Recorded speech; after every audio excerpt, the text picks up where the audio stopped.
सामाजिक क्षेत्र हो, राजनीतिक क्षेत्र हो, शिक्षा का क्षेत्र हो, खेलकूद का क्षेत्र हो, क्रिएटिव वर्ल्ड की दुनिया हो, जीवन के हर क्षेत्र में महिलाओं का योगदान,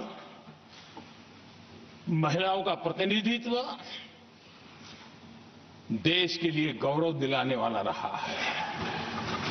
विज्ञान के क्षेत्र में, खास करके स्पेस टेक्नोलॉजी में उनके योगदान की सराहना हर हिंदुस्तानी बड़े गर्व के साथ कर रहा है। और इन सब की सबसे बड़ी प्रेरणा हमारा संविधान है। आदरणीय सभापति जी, अब हमारा देश बहुत तेज गति से विकास कर रहा है। भारत बहुत ही जल्द विश्व की तीसरी बड़ी आर्थिक शक्ति बनने की दिशा में बहुत मजबूत कदम रख रहा है।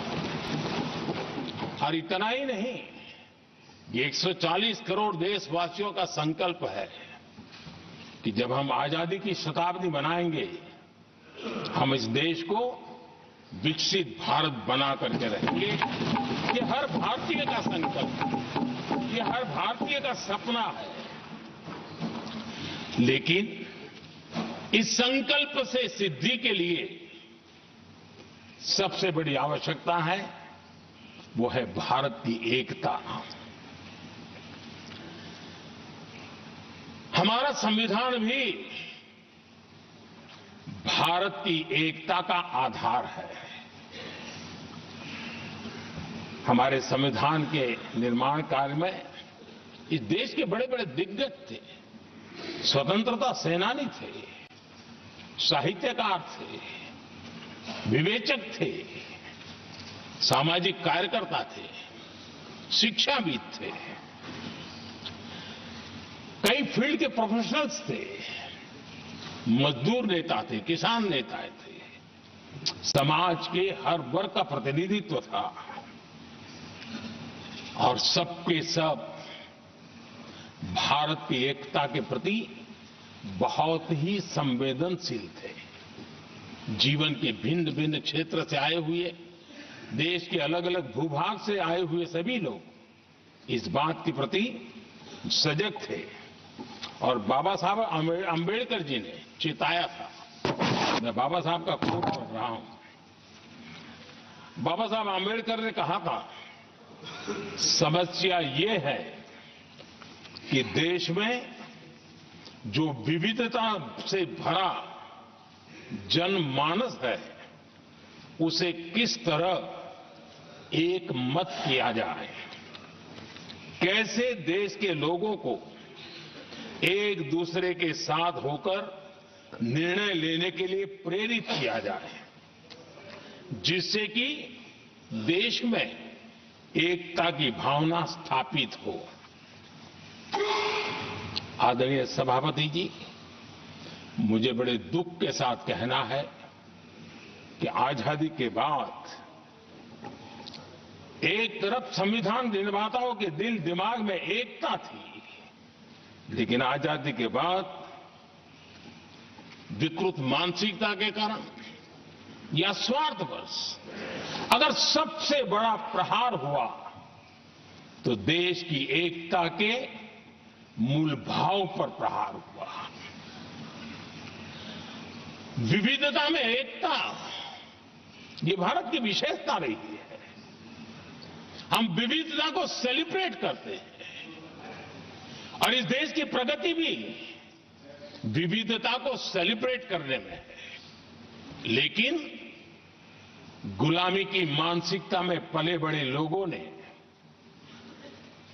भारत का भला न देख पाने वाले लोगों ने, और जिनके लिए हिंदुस्तान 1947 में ही पैदा हुआ ये जो धारणा बननी थी, उनके लिए वो विविधता में विरोधाभास ढूंढते रहे।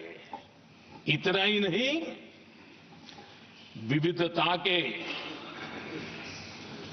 इस अमूल्य खजाना है हमारा, उसको सेलिब्रेट करने के बजाय उस विविधता में ऐसे जहरीले बीज बोने के प्रयास करते रहे ताकि देश की एकता को चोट पहुंचे। आदरणीय सभापति जी, हमें विविधता का उत्सव हमारे जीवन का अंग बनाना होगा और वही बाबा साहब आंबेडकर को सच्ची श्रद्धांजलि होगी। आदरणीय सभापति जी, मैं संविधान के प्रकाश में ही मेरी बातों को रखना चाहता हूं और इसलिए अगर आप हमारी नीतियों को देखेंगे, पिछले 10 साल देश की जनता ने हमें जो सेवा करने का मौका दिया है, हमारी निर्णयों की प्रक्रिया को देखेंगे तो भारत की एकता को मजबूती देने का निरंतर हम प्रयास करते रहे हैं। आर्टिकल 370 देश की एकता में रुकावट बना पड़ा था, दीवार बना पड़ा था। देश की एकता हमारी प्राथमिकता थी, जो कि हमारी संविधान की भावना थी और इसलिए धारा 370 को हमने जमीन पर काट दिया, क्योंकि देश की एकता हमारी प्राथमिकता है। आदरणीय सभापति जी, इस इतने बड़े विशाल देश में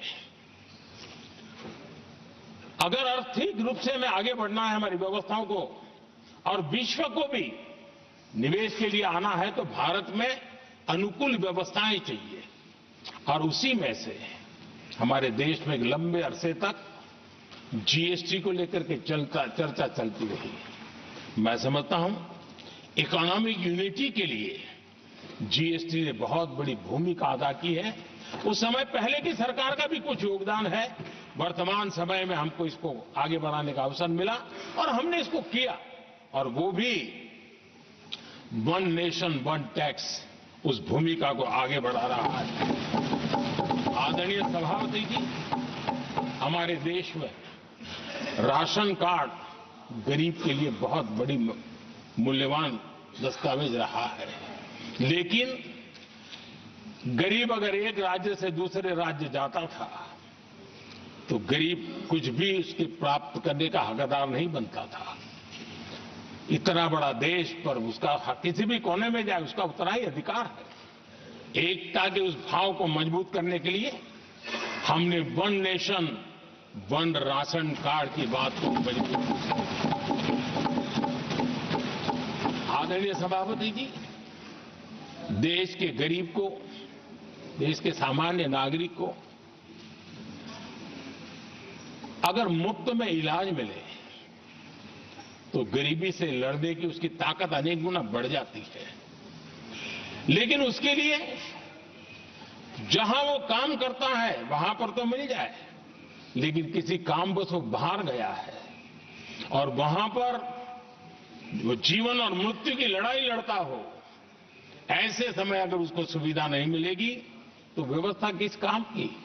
और इसलिए देश की एकता के मंत्र को जीने वाले हम लोगों ने ये तय किया कि one nation one health card, और इसलिए हमने आयुष्मान भारत योजना बनाई।